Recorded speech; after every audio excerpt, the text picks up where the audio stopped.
turbulent times. Madam President, it's both an honor and a solemn responsibility to address this assembly on the 80th anniversary of the United Nations. This assembly is not just ceremonial. It is a call for the world's conscience to act with unity, determination, and vision. Our theme, Better Together, 80 years and more for peace, development, and human rights, both celebrates and summons. It reminds us that cooperation delivers progress. It also demands that we reimagine multilateralism so that peace, dignity, and equality are not promises on paper, but realities in the lives of people. This anniversary is not a time for complacency, but for courageous renewal. Today, we face deepening inequalities, climate crises, geopolitical fragmentation, technological disruptions, and entrenched conflict. No nation can meet these challenges alone. We need bold multilateralism and a united nations that is not only reformed but reinvigorated.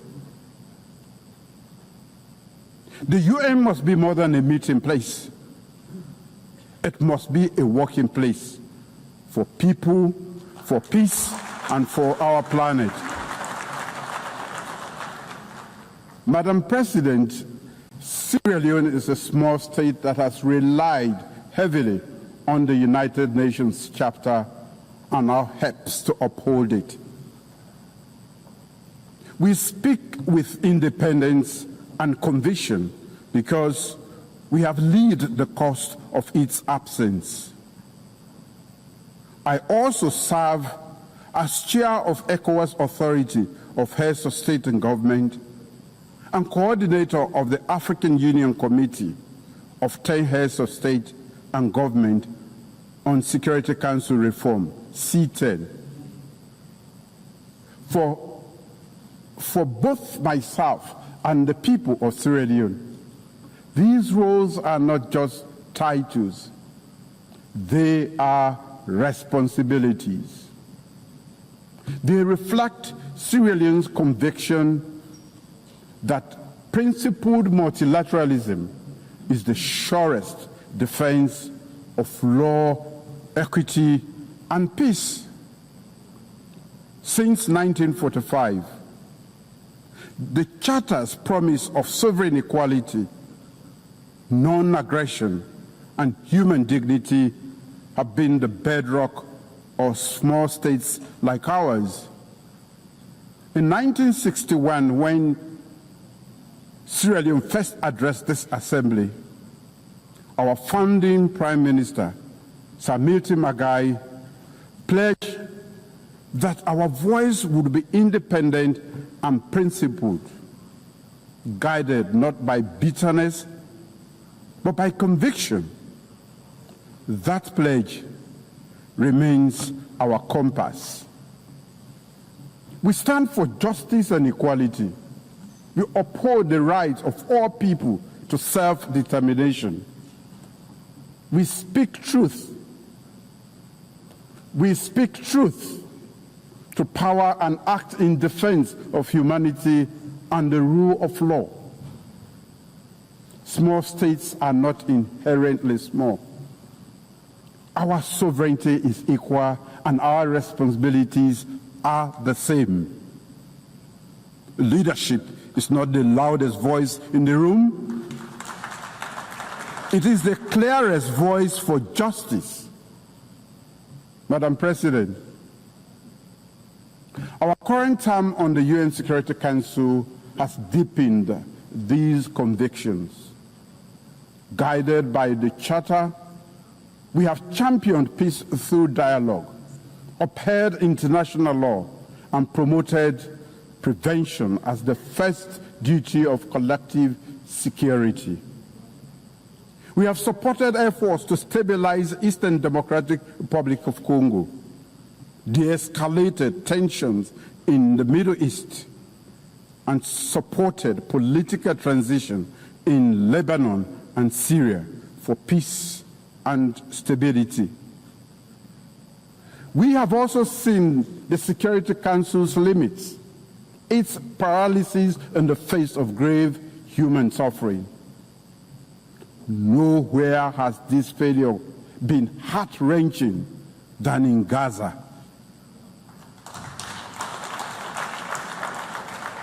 A preventable genocide was not prevented. Mass starvation that could have been avoided was not avoided. A broadly supported two-state solution has been obstructed by division and inaction. We therefore welcome all member states that have recently announced their long overdue recognition of the State of Palestine. Yet, much more remains to be done. We must bring an end to the war and ensure the release of all hostages and prisoners. Sierra Leone has not wavered. We have spoken with independence, voted with principle, and pressed for urgent action to end atrocities and revive hope. We say again, ceasefire now in Gaza. Ceasefire now in Sudan. Ceasefire now in Ukraine. These are not just slogans. They are calls to conscience, calls to action. In fact, they are echoes of the UN's founding pledge to save succeeding generations from the scourge of war. A veto should never be a verdict against humanity. Madam President, across the world, the UN's authority and legitimacy are being tested. Selective adherence to international law, disregard for Security Council and General Assembly resolutions, deprivation of funding, attacks on peacekeepers and humanitarian workers, disinformation that corrodes trust, and over-reliance on unilateral action. For countries like Sierra Leone, this is not an abstract debate. We know what a working United Nations means. At our darkest hour, during one of the most brutal civil wars in modern history, the UN stood by our side.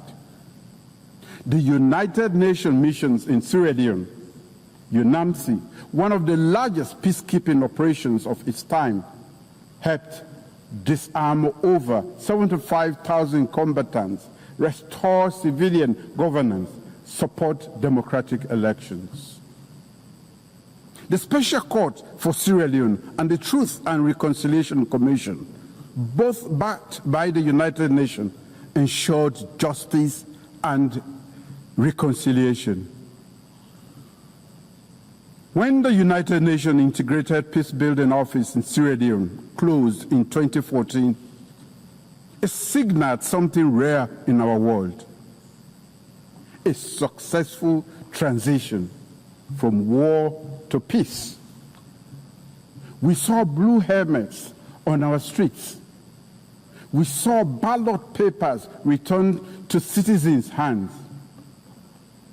We saw our nation breathe again. When the UN works, lives are saved. When it fails, lives are lost.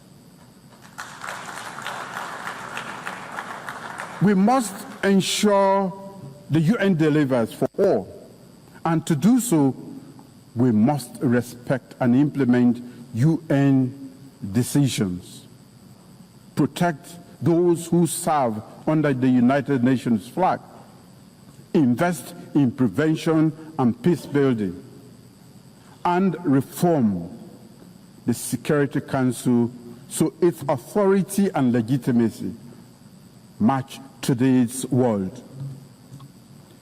The United Nations cannot protect vulnerable people if it cannot protect its own authority. As a nation, Sierra Leone does its part and contributes troops to peacekeeping missions. We serve as elected Security Council member and offer our experience in peace building to the world. Sierra Leone's story is proof that multilateral solidarity works when it is grounded in trust, mutual respect, and genuine investment in national ownership. Madam President, peace is inseparable from development. In Sierra Leone, our medium-term national development aligned with the SDGs and the African Union's Agenda 2063 prioritizes people-centered growth. We are transforming our agricultural sector to ensure food security. We are investing in a digital economy that fosters inclusion and innovation. We are deepening investment in human capital development through free quality education and in healthcare, particularly maternal and child health.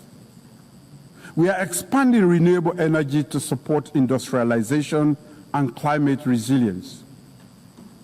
Climate change is an existential threat to Sierra Leone. Our greenhouse gas emissions are negligible, yet our people and our wide coast bears the cost through erosion, flooding, and pressure on food systems and fisheries.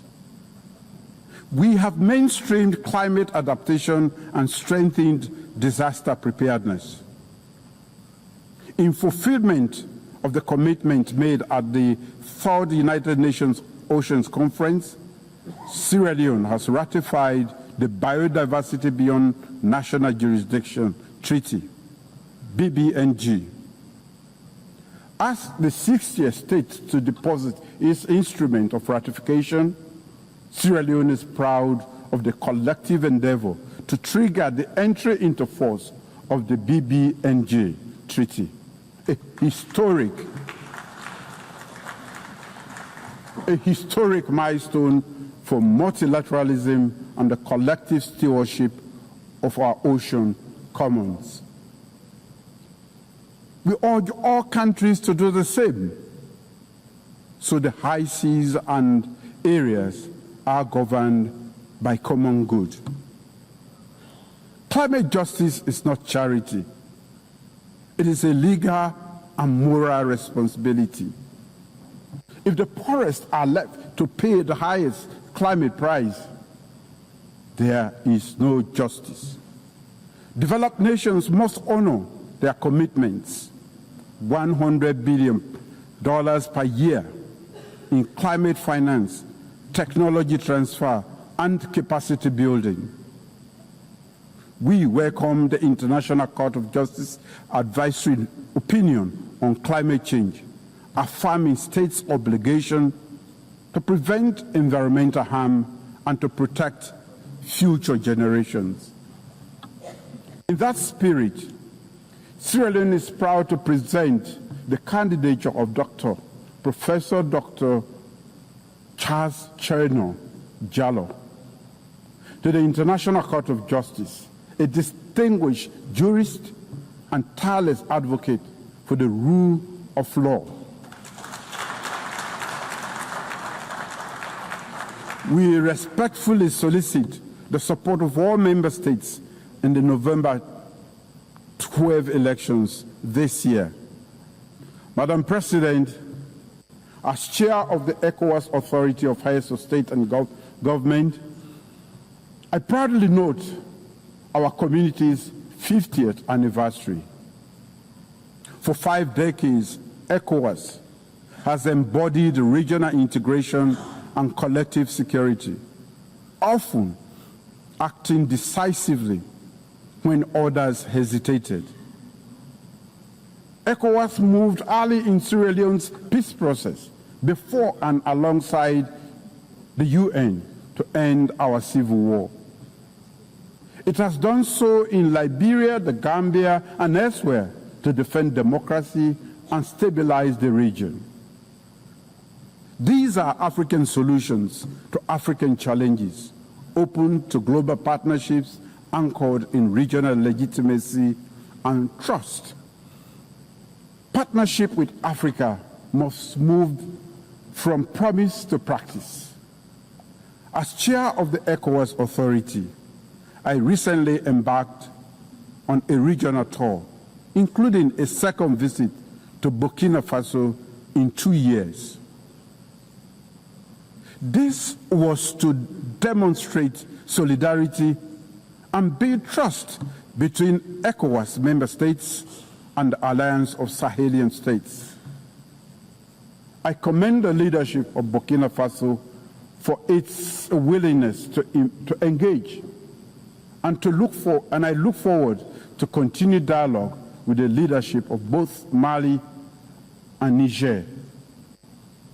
In my role as chair of the ECOWAS Authority, I have placed emphasis on advancing and safeguarding democratic governance with a strong commitment to upholding constitutional order and reflecting the people's will.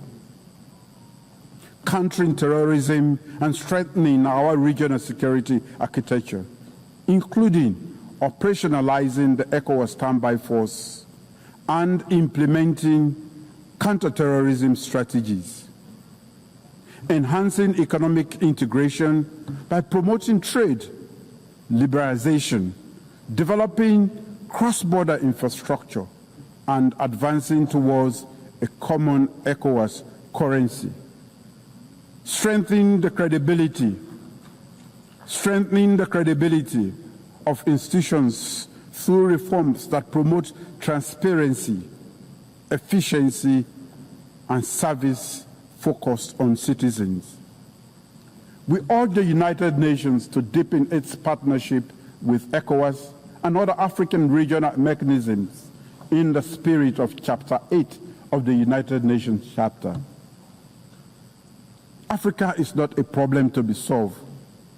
Africa is a partner to be empowered.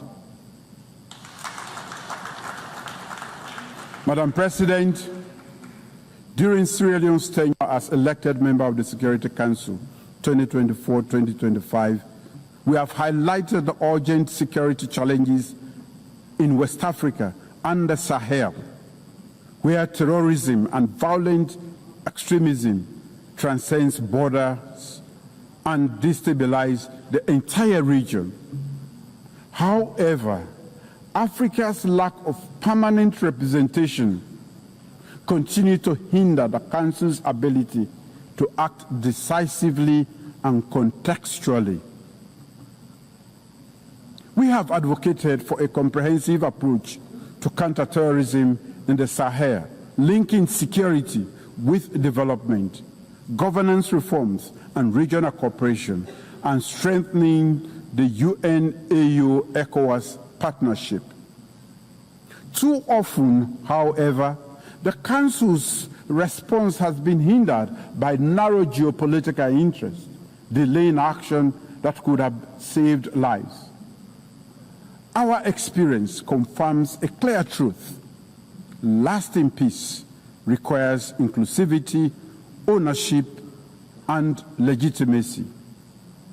The Council's structural imbalance undermines its credibility and must be addressed to ensure the safeguarding of collective security. Madam President, in my capacity as coordinator of the African Union Committee of 10 on Security Council reforms, I speak on behalf of a continent still excluded from the permanent representation on the Council. Africa, home to 1.4 billion people and the largest regional bloc in the United Nations, still has no permanent seat. This is unjust and untenable.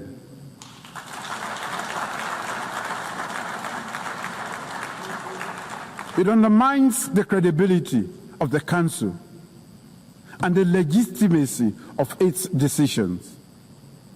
The common African position expressed in the Ezo-Ini consensus and SAT declaration calls for at least 2 permanent seats for Africa with full rights and prerogatives, including the veto, if retained, and 2 additional non-permanent seats.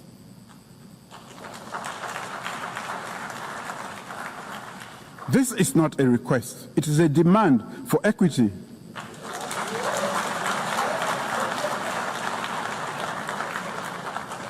It is a test of UN's commitment to fairness and its own charter. During our Security Council presidency in August last year, we gave this issue unprecedented prominence. As we mark the 80th anniversary of the United Nations and the 20th anniversary of the Ezo-Ini Consensus and SAT Declaration, let this be the moment that the international community answers Africa's call. Let us not pass on to the next generation a Security Council reform that fails to reflect the world as it is today. Madam President, the United Nations at 80 must look forward. Sierra Leone stands ready, committed to principled multilateralism, to speaking with independence and conviction, and to working for justice, solidarity, and the dignity of all peoples. Let this anniversary be a turning point, measured not in the many speeches we make here, but service, not in declarations, but in delivery.